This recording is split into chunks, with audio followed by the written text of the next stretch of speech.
Bonsoir, chers élèves. Le live de YouTube n'ayant pas voulu fonctionner, on va regarder la correction sans aucune interactivité, tant pis. C'est comme ça, c'est les aléas de la vie. Alors, donc dans ce devoir commun, il y avait 8 exercices. Ici, on va en corriger seulement 3, ceux qui avaient trait aux fonctions.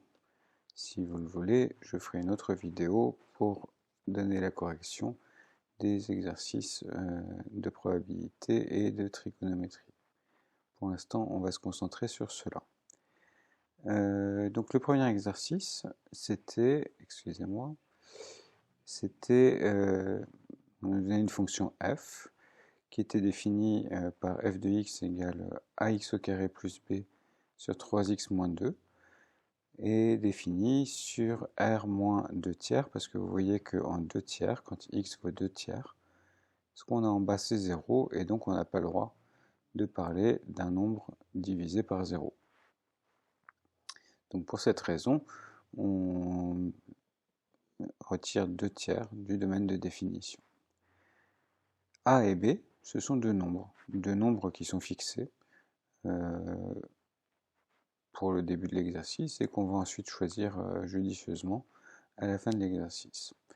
Donc on nous demande d'abord de déterminer l'expression de f', la dérivée de f. Et ensuite, on nous demande de trouver les valeurs qu'on doit prendre pour A et B, de façon à ce que la courbe C coupe l'axe des ordonnées au point A de coordonnées 0, 1, ici, et tel qu'il y ait une tangente horizontale au point d'abscisse 1. On va voir ça maintenant. D'abord, le calcul de la dérivée.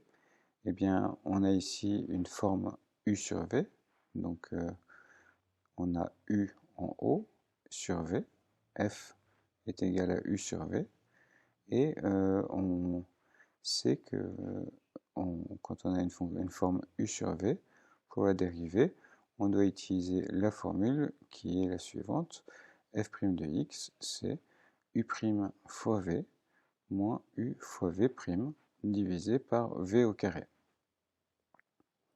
Donc ce qu'on va faire ici, c'est qu'on va juste remplacer chacun de ces termes par leur valeur, et en particulier u de x, on va devoir calculer ses dérivées, et v de x aussi. Alors faisons ça. La dérivée de u de x, c'est 2ax. Quand on dérive ax au carré, ça fait 2ax. Quand on dérive b, ça fait 0, donc on ne le voit plus. Et la dérivée de v, c'est tout simplement 3. Parce que quand on dérive moins 2, il ne reste rien. Et 3 fois x, quand on le dérive, x devient 1, donc on a 3 fois 1. On obtient ainsi que la dérivée f' de x, c'est, on remplace tout bêtement, u' parce que ça vaut, v parce que ça vaut, etc. Et quand on fait les calculs, on termine avec 3ax au carré, moins 4ax, moins 3b, sur 3x moins 2 au carré. Ça, c'était la réponse à la première question. La dérivée de f', f' de x, c'est cette chose-là. Ensuite, on nous demandait de choisir A et B. Donc, voyons ça. On nous demandait de choisir A et B de façon à ce que la courbe C coupe l'axe des ordonnées au point A d'abscisse 0 et d'ordonnée 1 et admettre une tangente horizontale au point d'abscisse 1. Alors, voyons. Dire que C coupe l'axe des ordonnées au point A0, ça veut dire que ce point A01, il est sur la courbe, et donc que quand on prend x égale 0, on doit avoir f de x égale 1. Donc f de 0 égale 1.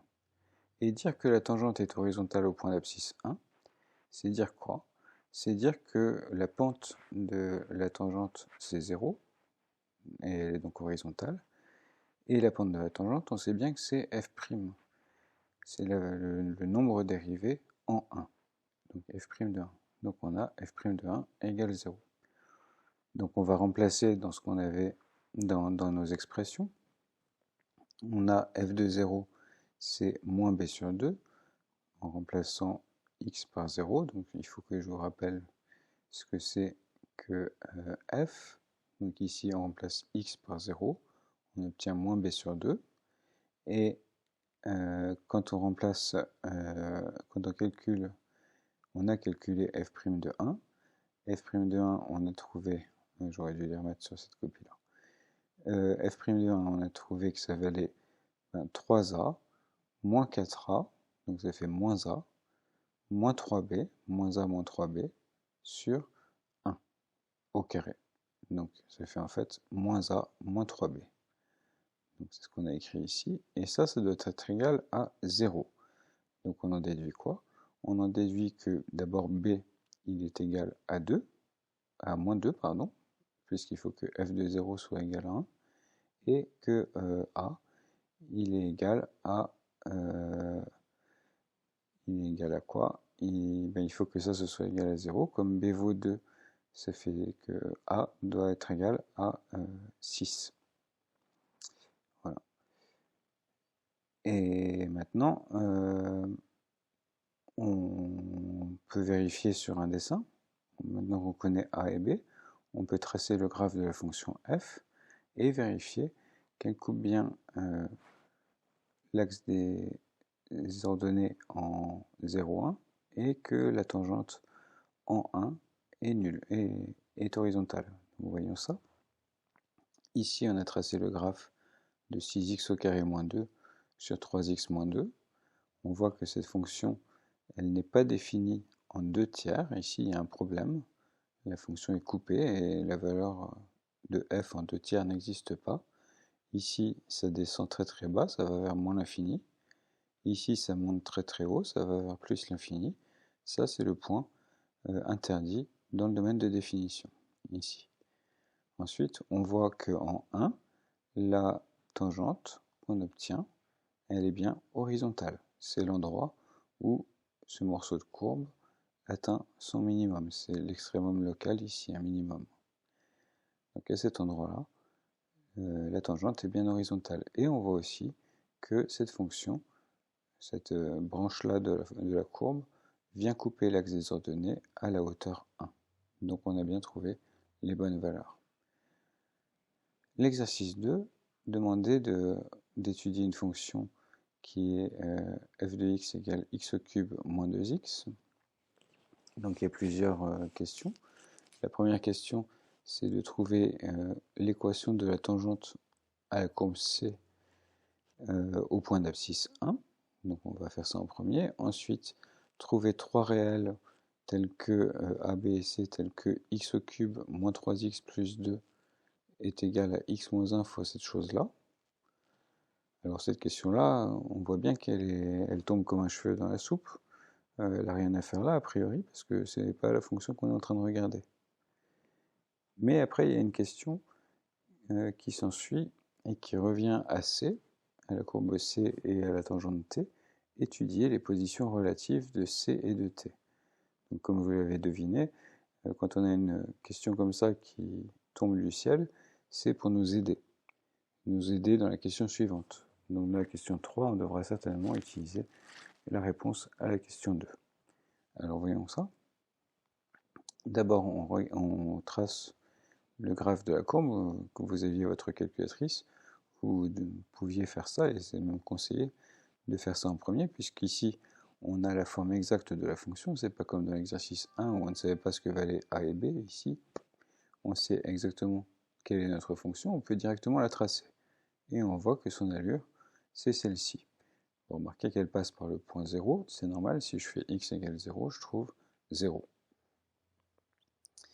Et on nous demande l'équation de la tangente au point d'abscisse 1.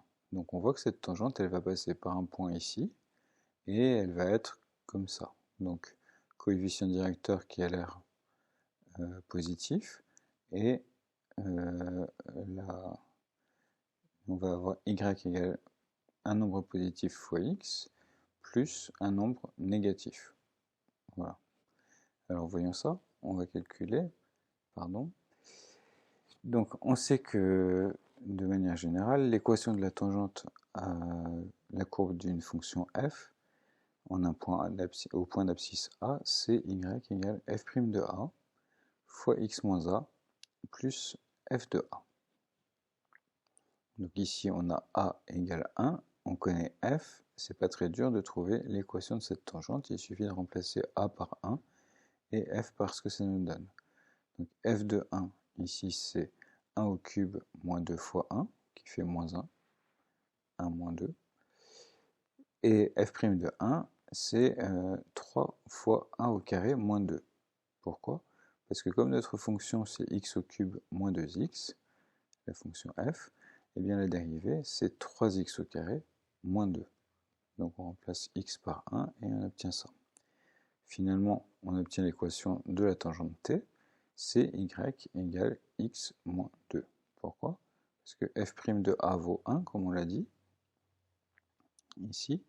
Donc on a x moins 1 plus f de a. Mais f de a, c'est moins 1.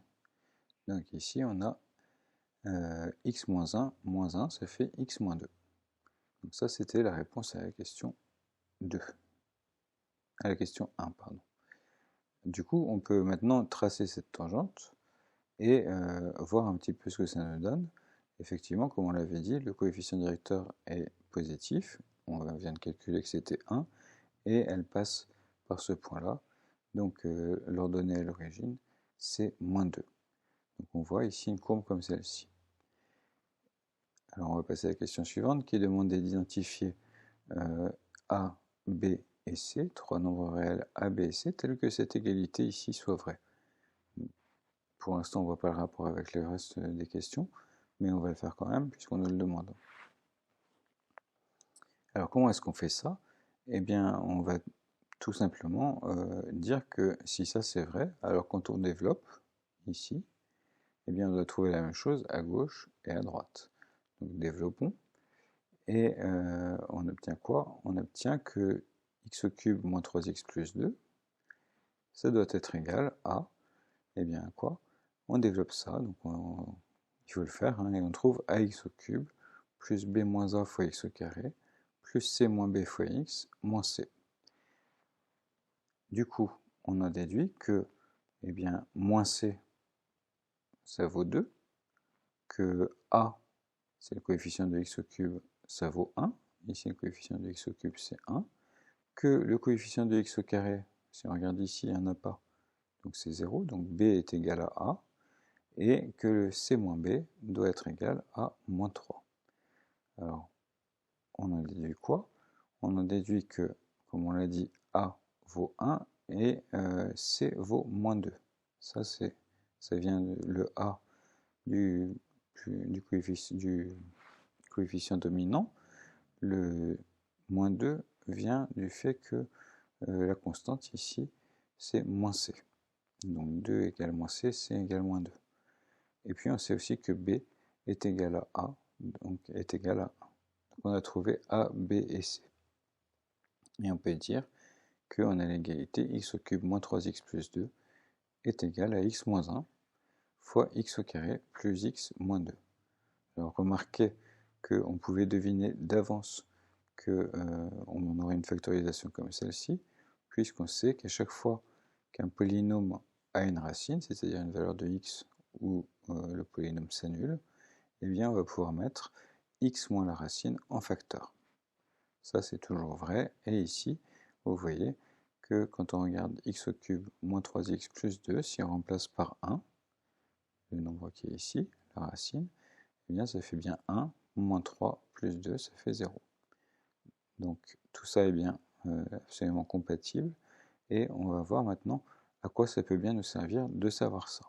Pour l'instant, ça reste mystérieux.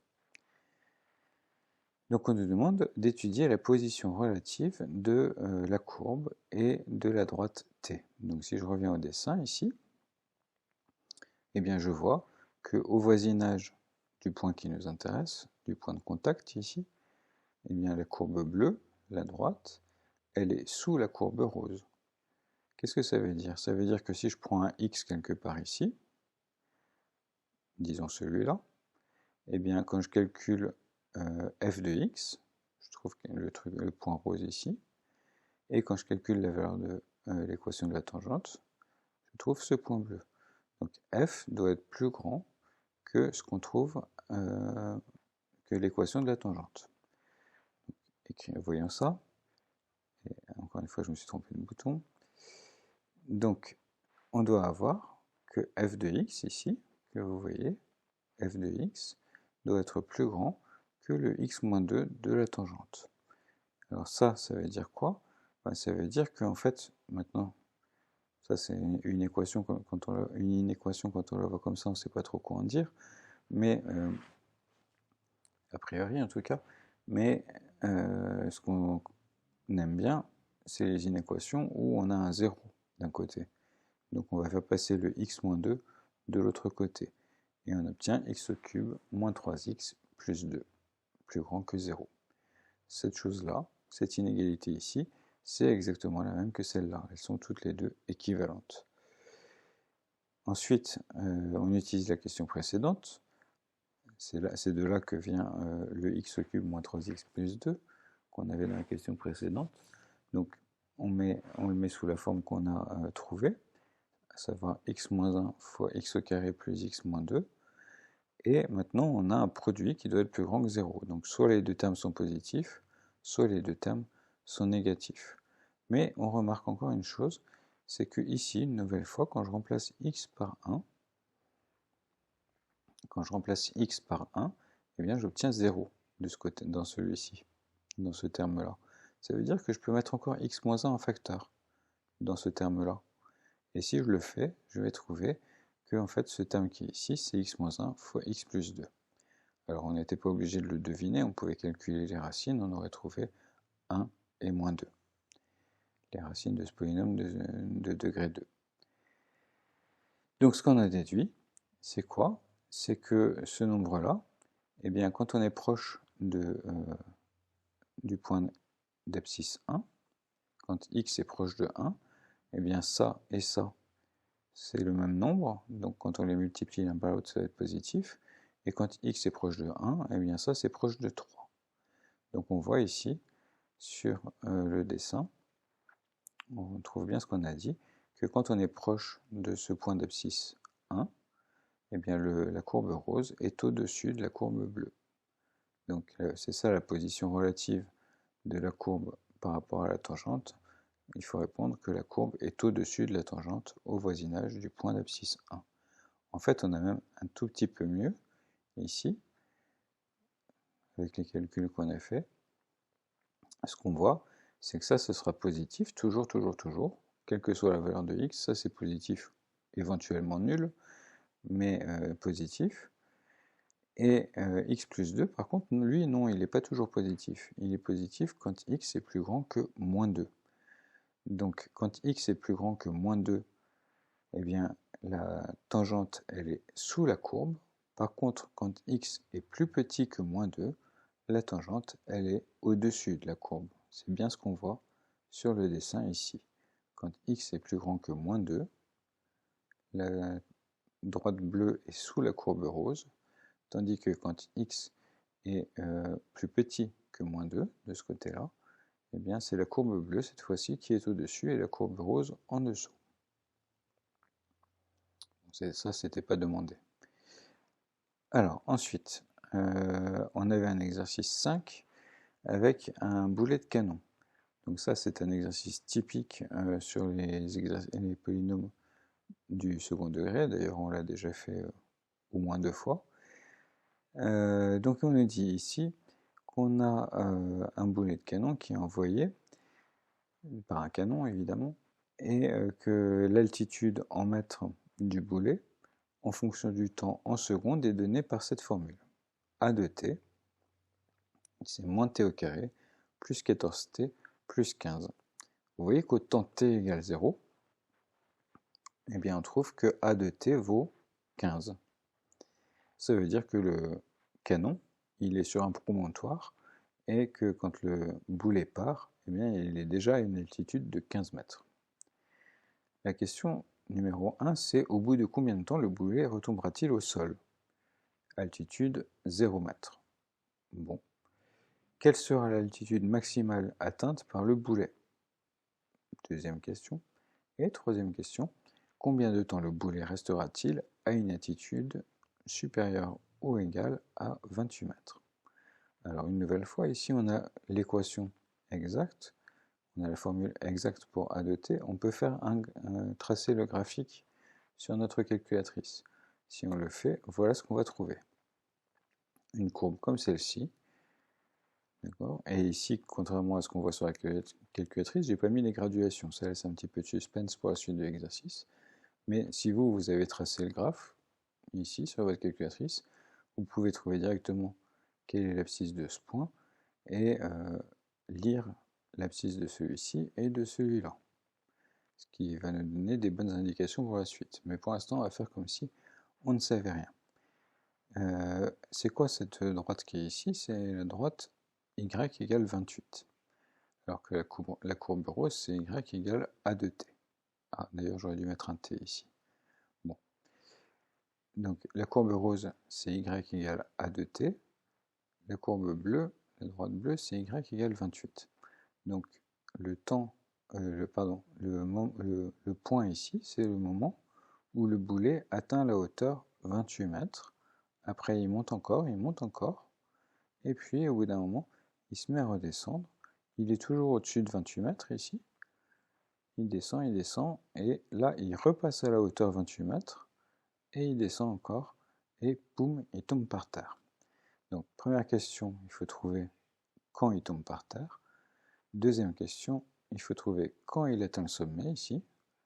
Troisième question, combien de temps ça dure? Pendant combien de temps est-il à une hauteur supérieure ou égale à 28 mètres? Alors regardons ces questions.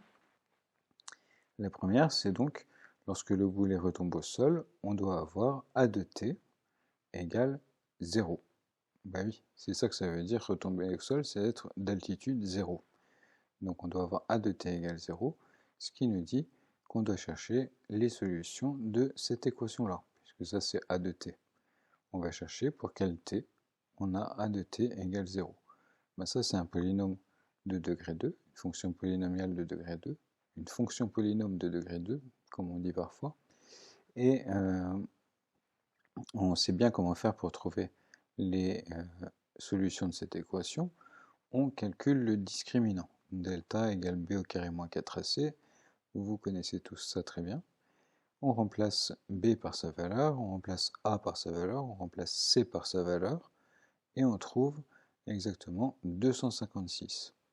Alors l'exercice est bien fait, 256 c'est un carré, c'est le carré de 16.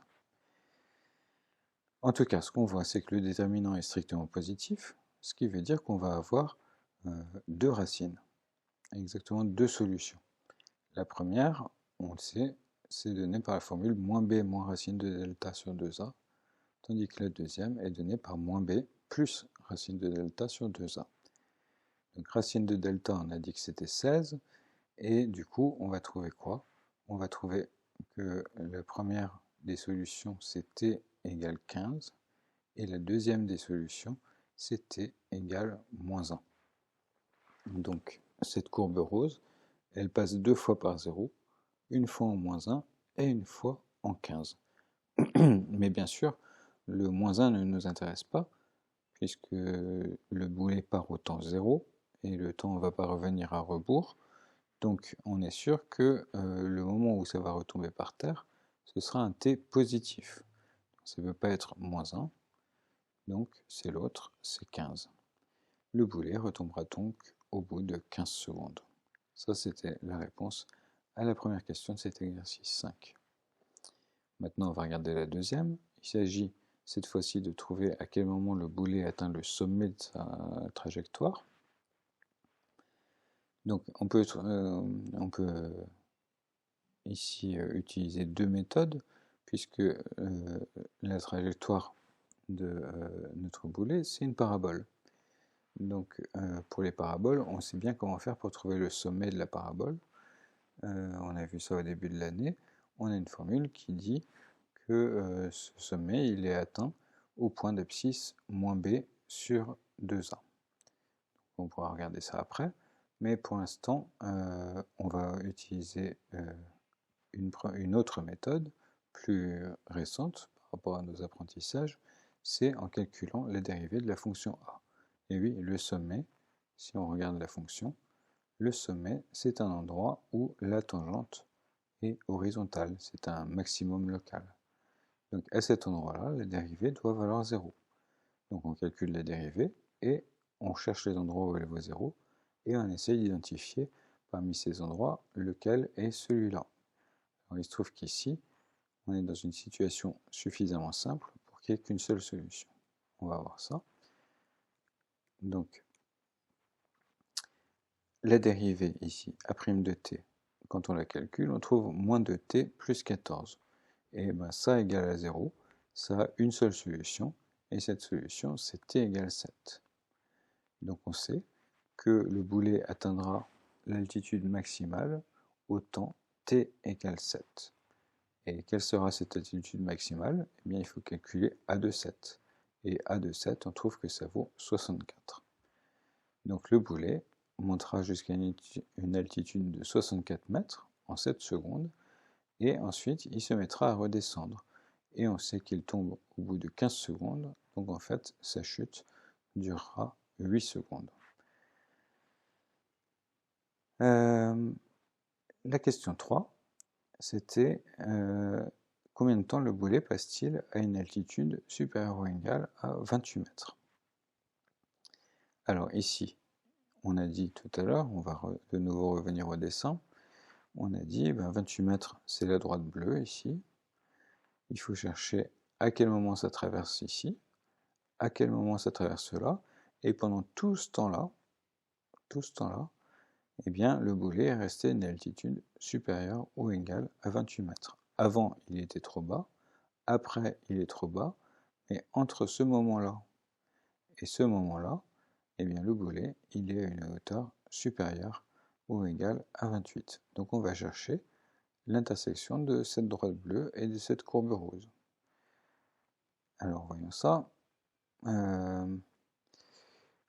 On cherche à résoudre a de t égale 28. Donc a de t, c'est ce qui est écrit ici. Moins t au carré plus 14t plus 15 est égal à 28. Alors une nouvelle fois, ça a priori, on ne sait pas trop le résoudre, mais ce qu'on sait bien résoudre, c'est les polynômes de degré 2 égaux à 0. Trouver les solutions de un polynôme de degré 2 égal à 0, c'est facile. Donc, ici, on va faire passer le 28 de l'autre côté du signe égal, et on va obtenir moins t au carré plus 14t moins 13 égale à 0. Donc les valeurs de t pour lesquelles ça c'est vrai, ce sont les valeurs où la courbe rose croise la droite bleue. Alors pour retrouver les solutions de cette équation, on fait comme tout à l'heure, on calcule le discriminant. On va trouver 144. Une fois encore, cet exercice il est vraiment bien fait, parce que 144 c'est un carré, c'est le carré de 12.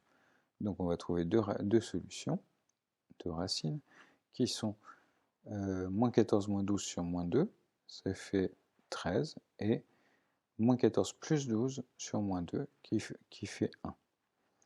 Donc la première intersection, elle se produit au bout de 1 seconde. Au bout de 1 seconde, le boulet est arrivé à une hauteur de 28 mètres, et au bout de 13 secondes, il recroise la droite, l'altitude 28 mètres, et se met à descendre en dessous de cette altitude. Finalement, il est resté 12 secondes à une altitude supérieure ou égale à 28 mètres. Alors on va regarder de nouveau sur le dessin, et sur le dessin, on voit que ici, au bout de 1 seconde, le boulet traverse la droite, passe à l'altitude 28 mètres, après il est au-dessus, et ce point-là, son abscisse, c'est 13. Donc cette distance, ce laps de temps ici, entre 1 seconde et 13 secondes, c'est 12 secondes, c'était ça, la solution de cette troisième question. Voilà, c'est fini pour cette fois-ci. J'espère qu'on pourra réessayer de faire un live une prochaine fois. Ça dépend de YouTube et des connexions des uns et des autres. Voilà, je vous souhaite une bonne soirée et beaucoup de courage pour vos révisions et votre travail dans cette période étrange.